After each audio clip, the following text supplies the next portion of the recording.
তো প্রথমে আমাদেরকে একটা ফোল্ডার বানিয়ে নিতে হবে। আমি এখন বানিয়ে নিয়েছি সিএসএস ডমিনেশন, দেন সেখানে রাইট ক্লিক করে open with VS code open হয়ে যাবে। দেন এখানে একটা ফাইল ক্রিয়েট করো index.html নামে, শিফট আর এক্সক্লেমেশন সাইনে প্রেস করো, দেন বয়লার প্লেট এসে যাবে।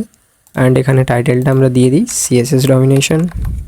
তো চলো এবার আমরা দেখে নিই কি বলছে এখানে। দেখো সিএসএসকে আমরা তিনভাবে ব্যবহার করতে পারি, inline CSS, internal CSS and external CSS. তো ইনলাইন সিএসএস কি? ইনলাইন মানেই বুঝতে পারছো এক লাইনে, তাই দেখো এইচটিএমএল এলিমেন্টের সাথে আমরা স্টাইল অ্যাট্রিবিউটের মধ্যে সিএসএস লিখি। মানে কি না, এইচটিএমএল যেমন আমরা লিখি, চলো দেখেই নিই একবারে। আমরা যেমন নর্মালি H1 লিখি, লিখে নিলাম হ্যালো, দেন এখানে hello welcome to CSS course, ঠিক আছে। তো এখানে যদি আমরা সিএসএস অ্যাড করতে চাই with the help of inline CSS, ঠিক আছে, এখানে আমরা কমেন্ট করে লিখে দিই ইনলাইন সিএসএস।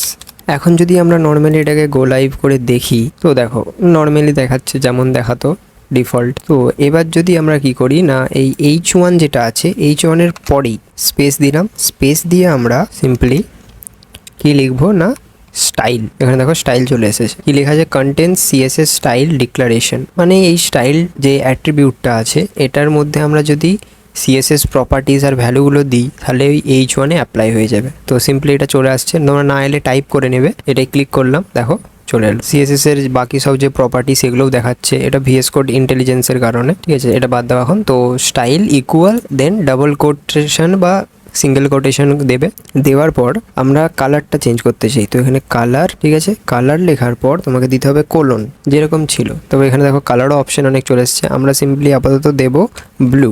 হলো, তাহলে কি করলাম, স্টাইল লিখলাম, স্টাইলের মধ্যে আমরা ডাবল কোটসের মধ্যে কালার দিলাম, কালারটা তাহলে এখানে কি প্রপার্টি, দেন কোলন, তারপরে লিখলাম ব্লু, ব্লুটা হচ্ছে আমাদের ভ্যালু। এবার দেখি কীরকম হলো।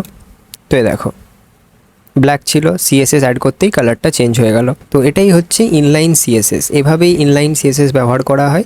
যদিও এটা গুড প্র্যাকটিস নয়, কেন নয় সেটা আমরা পরে জানবো। তো চলো তারপরে দেখি। এখানে দেখো যেমন ফন্ট সাইজও দেওয়া আছে, চলো এখানে আমরা আরও কিছু প্রপার্টিস দিয়ে দেখি কীরকম হয়। তো আবার প্রপার্টিস দেওয়ার জন্য আমরা এখানে সেমিকলন দিয়ে দেবো, তারপরে আবার প্রপার্টিগুলো লিখে নেব। তো দেখো ফন্ট সাইজটা আগের থেকে অনেকটা ছোট হয়ে গেল, যেহেতু আমি 25 পিক্সেল দিছি। এটাকে যদি বেশি দিয়ে দিই 250 পিক্সেল, দেবে অনেক বড় হয়ে যাবে।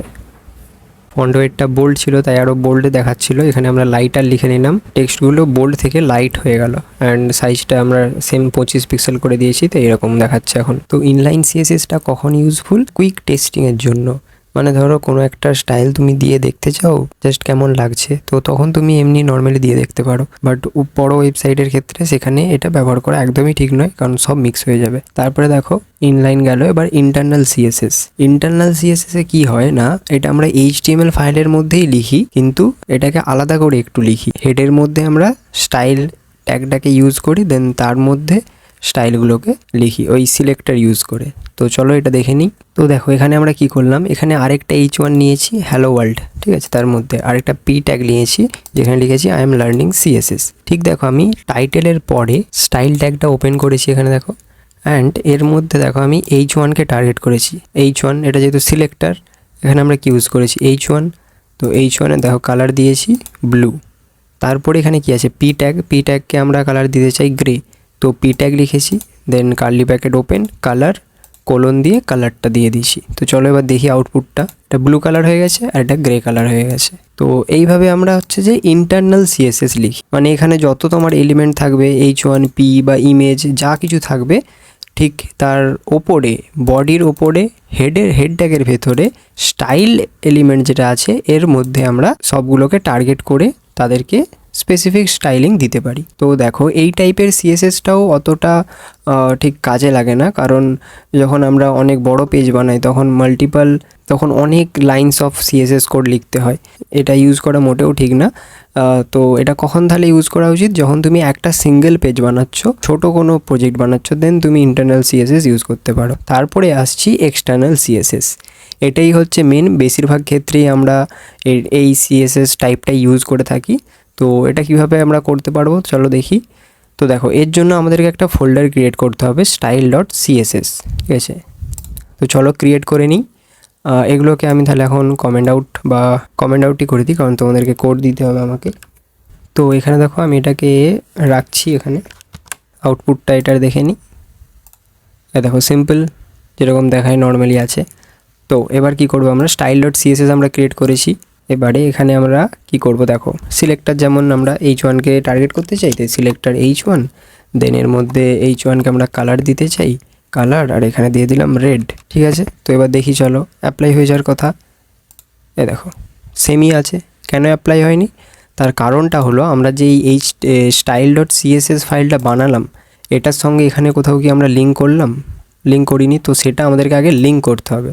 তো এখানে আমরা সিম্পলি লিখবো লিঙ্ক, দেন দেখো third option link colon CSS, এটাই যখন ক্লিক করবে দেখবে এখানে চলে আসবে relation style seat.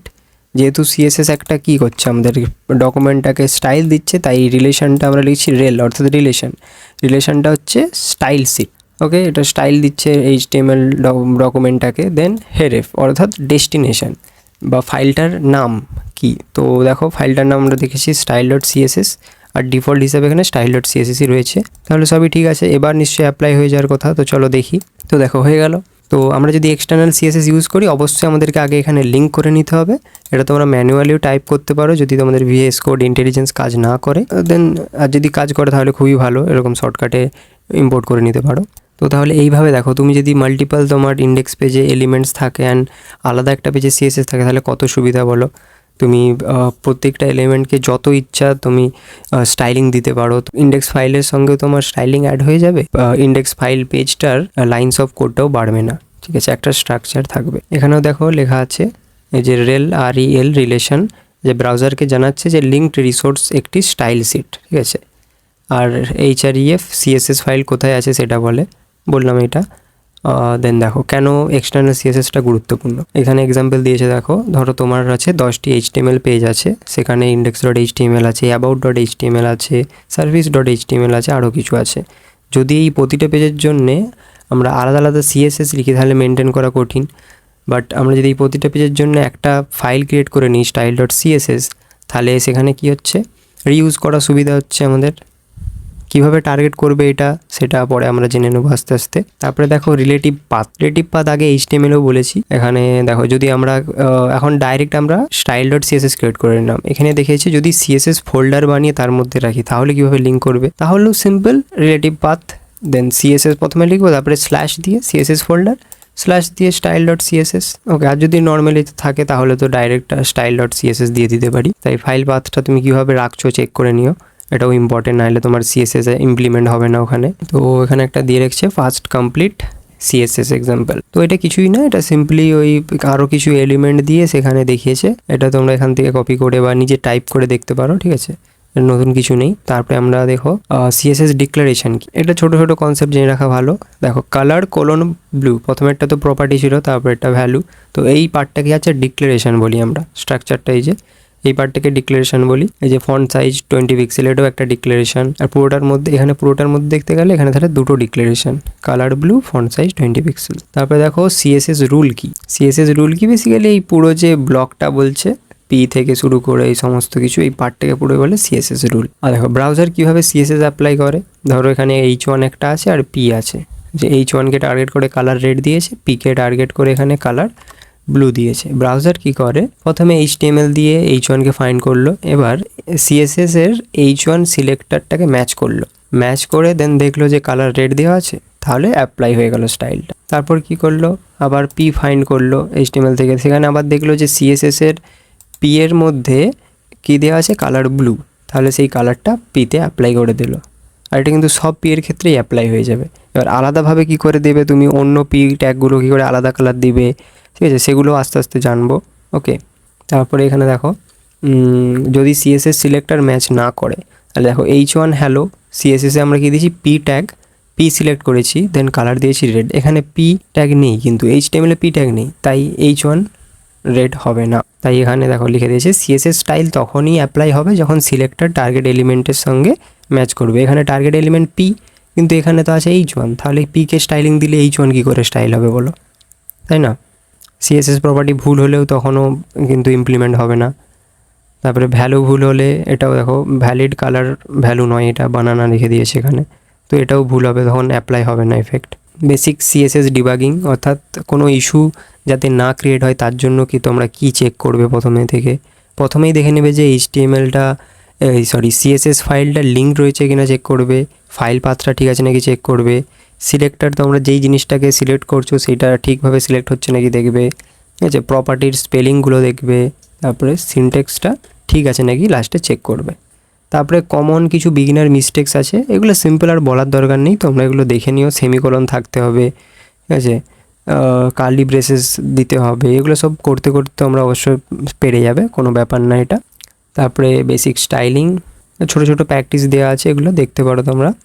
Inline CSS, internal CSS, external CSS, এই তিনটাকেই প্রথমে প্র্যাকটিস করো। যদিও আমাদের দরকার এক্সটার্নাল, তবুও তিনটা শিখে রাখা দরকার, কখন কোনটা কাজে লাগবে।